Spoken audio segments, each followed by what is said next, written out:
Por que tantos líderes cristãos acabam esfriando na fé, abandonando o seu chamado e até, muitas vezes, caindo em pecado? Nesse vídeo eu quero falar sobre alguns motivos fundamentais que têm feito líderes esfriarem na fé e se desviarem do caminho de Deus.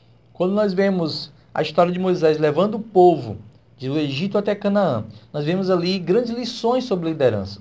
E um dos primeiros problemas de Moisés foi porque existia um povo gigante, milhões de pessoas, e essas pessoas queriam que Moisés começasse a julgar as causas e os problemas que iam acontecendo no convívio dessas pessoas. Essas pessoas começaram a conviver e começaram a ter desavenças, problemas, e buscavam Moisés para resolver esses problemas. E a Bíblia diz que Moisés ficava do nascer do sol ao pôr do sol sentado, só julgando o problema do povo. E com isso, deixava de fazer outras coisas importantes.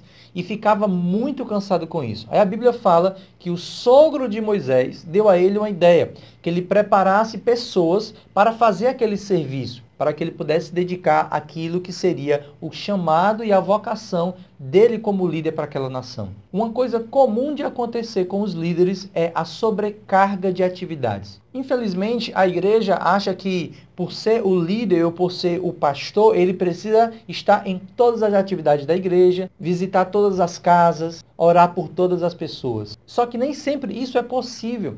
E o próprio líder, o próprio pastor se cobra exageradamente por isso. Ele acredita, porque na verdade existe um pensamento, um ensinamento sobre isso, que o verdadeiro pastor, o verdadeiro líder é aquele que está na igreja todos os dias, em todas as reuniões, em todas as casas, conversando com todas as pessoas, resolvendo o problema de todo mundo. É claro que o líder, ele tem esse desejo de ajudar, de se aproximar, de acompanhar. Agora, existe um limite físico, temporal, geográfico para mim. E o que acontece, então, é que líderes estão se sobrecarregando de atividades eclesiásticas, ministeriais, esquecendo, por exemplo, do seu tempo de oração, do seu tempo de meditação diária da palavra, da sua comunhão com a própria família, com os próprios filhos. Aí você lembra que a Bíblia diz: do que adianta ganhar o mundo inteiro e perder a própria vida? Esfriar na fé, perder o chamado, a vocação, simplesmente por quê? Porque eu estou atarefado demais. Na verdade, uma das estratégias do diabo para tentar parar e barrar a igreja e a sua liderança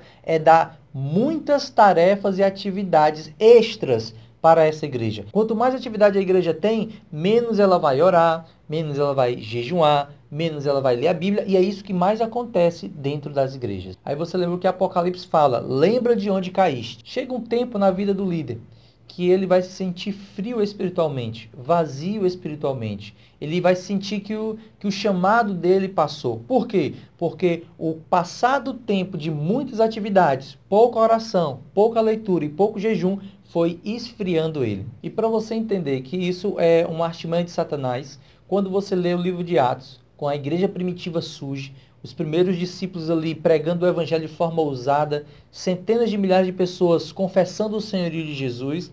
Aí você vai ver ali no livro de Atos, logo no começo, falando de uma contenda que existiu.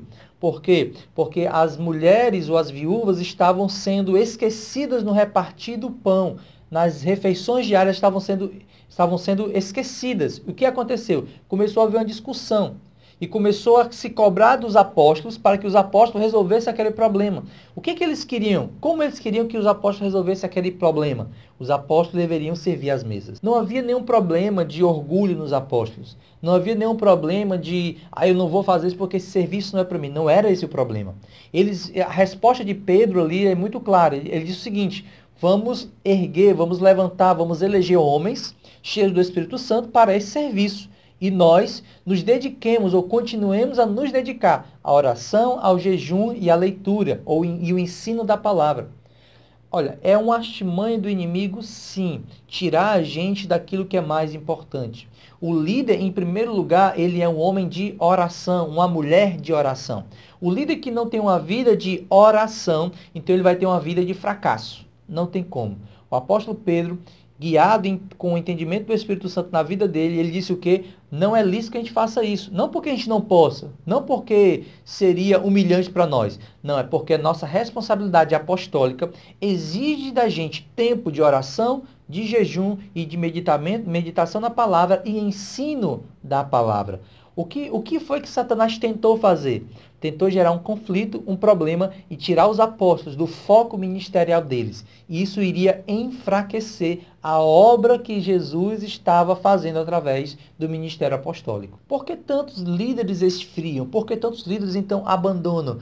Um dos pontos é a sobrecarga ministerial, a sobrecarga de atividade dentro da igreja. Ele se sente obrigado a participar de tudo, a fazer tudo. Muitos líderes são obrigados a chegar mais cedo na igreja para abrir, para limpar, para organizar e ficar até o final. É ele que tem que dirigir culto, é ele que tem muitas vezes que tocar. E isso vai gerando um enfado nele. Muitos líderes são os únicos a visitar os outros membros da igreja.